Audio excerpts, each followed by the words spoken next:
it's Carla again. I thank you for coming and visiting my YouTube channel again. And today, as promised, I am going to talk to you about the time I worked with an embezzler. So, after my first marriage broke up, I was in a position where I needed to support myself and my kids. And I had just finished a course. I had went back to school, finished a course, and was in a new field. So I took an entry level position with a nonprofit. I was very excited about it and about some of the work that we would be doing. It was a very small office. There was only two other women in there. There was the executive director, and I'm going to call her Cindy. And then there was the woman who used to be the receptionist but was now doing the bookkeeping, and we'll call her Melinda. And so I started there, and I was just really enjoying the work, but even more than that, I was really enjoying the ladies that I was working with. They were very friendly and funny, and we would go down and have the we would go down and have lunch at the restaurant a couple floors below us.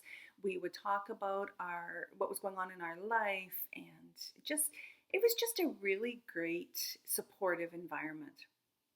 And I had a great time there. I was there for about a year. Near the end, I was starting to realize that as much as I enjoyed it, I really was going to have to look for something that paid more if I wanted to support my family. So I started kind of casting around looking for stuff and whatnot. Now, the way the office was set up was when you walked in, there was, I don't want to say cubicles because they weren't full walls, but it was like a reception area, and I was on one side and Melinda was on the other side. And you could see over and stuff, and we could see directly into what the other person was doing. And so we spent the day just chit-chatting and whatever. On the weekend, I had been to her place to visit, and she had met my daughter, and they were smitten with each other. And she was kind of taking on almost like a grandma role to my daughter. And she told me a lot about her kids. When we went on a conference, I got to meet her kids. They were adults, young adults, but I got a chance to meet them. And she told me all about her marriage and how it broke up and all of that kind of stuff. And so we were working like this for the better part of a year. And one day I come in and her head is down. And I said, "Good morning, Melinda." And she kind of glared at me, and I was a little bit taken aback, but I thought, okay, maybe I don't know what was going on there, but okay. And so I put my stuff away, and I went into the coffee room, and I came out and I said, "Would you like some coffee?" And she kind of snapped at me, "No, I don't want any coffee. I'm working." And I thought, okay. Now, one part I forgot was just backing up a little bit. She was under a lot of stress because the accountant was going to be doing an audit type of thing on the books. It was year end. And she was very nervous and very stressed out about that. And she just kept saying to me, "I can't figure out how this is going to work. And there's problems with this and there's problems with that." And she didn't give me specifics, but she just talked a lot about how stressed out she was about this. And I kept reassuring her and saying, "Look, Melinda, you are not a bookkeeper. You were promoted from the receptionist basically to be taking care of the books. If there's a problem with it, that's the accountant's job. He'll figure it out, and he can show you what the issues were and you can learn from it. It's not a big deal. It's not like you're going to lose your job over this. It's not like you're incompetent or anything like that. Just deep breath. It's okay." But that didn't seem to help, and I thought it was really strange just how stressed out she was about it, but never gave it any thought. So then fast forward to me coming in and her acting so antagonistic towards me, which was so, I can't even begin to describe what a 360 was. It was like there was a different person sitting in that office. And she was really snippy with me the rest of the day. And then she got up and she walked down the hallway and went into the executive director's office, Cindy, shut the door. And when I left for the day, that's where they were. And I thought, this is just so weird. I wonder what's going on. went home, came into work the next day, and Melinda had been in when I came in. She had been gone or she had been there when I left. She was putting in these really long days. So I get there and she's there, and I kind of check her out, and she's got her head down, and she's just got this really whatever kind of attitude, and I'm like, okay. And then I notice that she's got her stuff all piled up. But at this point, I'm kind of afraid to ask any questions.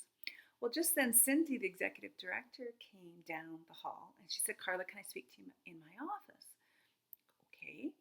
So I go down, she shuts the door, she sits me down, and she said, I just wanted to let you know that we're going to be moving Melinda into the office beside you guys.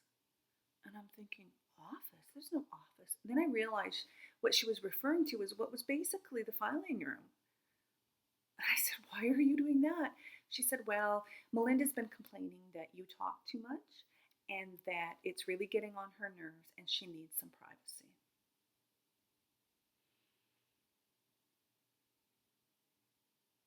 I said, pardon me?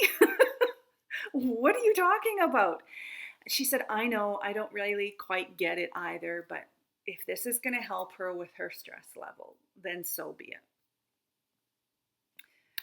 So I was quite hurt and very confused, but I went down back to my desk, and by this time she was starting to haul stuff into this, what was essentially a closet, and setting up her new office. And I'm like, okay. So I was out there by myself, and at this point I had been on a couple of interviews for a new position, and I had just heard back from one that I don't know if it was that day, but it was around that same time. I heard back that yes, in fact, I had gotten an offer, and it was an offer I couldn't refuse. It was making, a lot more money than what I was making at the nonprofit. And it turns out I ended up staying there 5 years and really having a great experience there. So I went into Cindy's office. I gave her my notice. She was sad to see me go. At that point, I wasn't sure if I was sad to go because, things had really gotten a little bit weird. Oh, and the other thing that had happened before Melinda pulled this whole issue with the office was she had started to say things to me about Cindy that weren't really nice, but they weren't really bad either. They were just kind of digs. And she told me about a couple of situations that she had run into with Cindy about her, shall we say, her activities outside when it came to men. Let's just leave it at that. And I just thought it was kind of odd because Cindy and Melinda had been so close, and they had been so welcoming, and so it just didn't jive. But I just kind of put it aside and ignored it. So now let's fast forward a little bit. A couple of weeks into my new job, I get a phone call from Cindy, and she is upset, like really, really upset.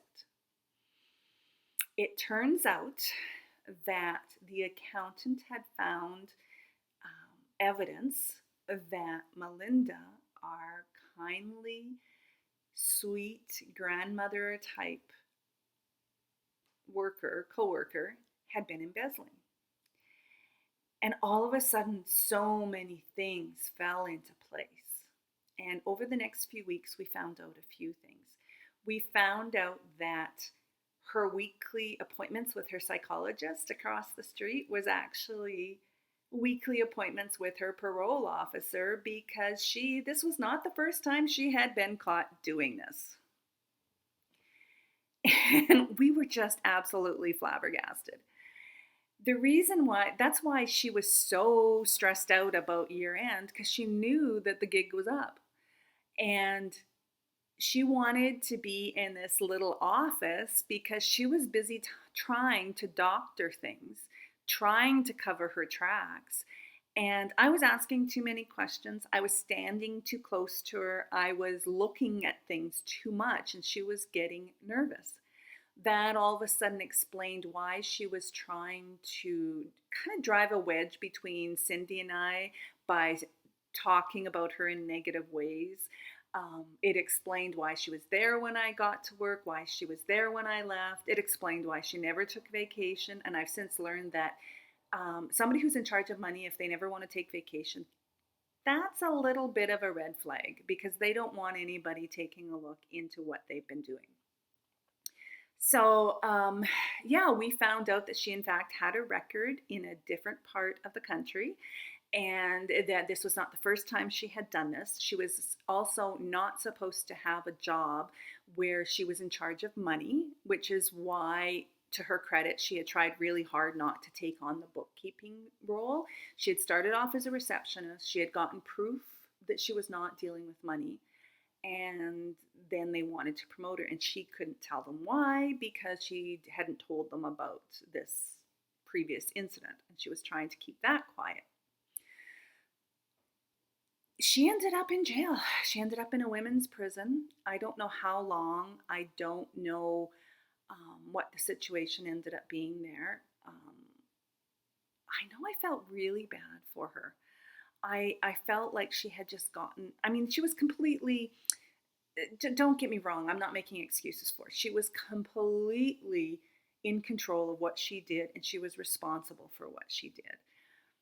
But I also know that the person that I knew was not just somebody made up, and that she was a very kind person. She was a very generous person.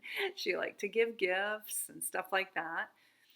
And yeah, it suddenly made sense why she was able to live quite a bit better than I was. And I put it down to, well, I've got 3 kids, and I'm running this household and stuff. But yeah, that's how I ended up working with an embezzler.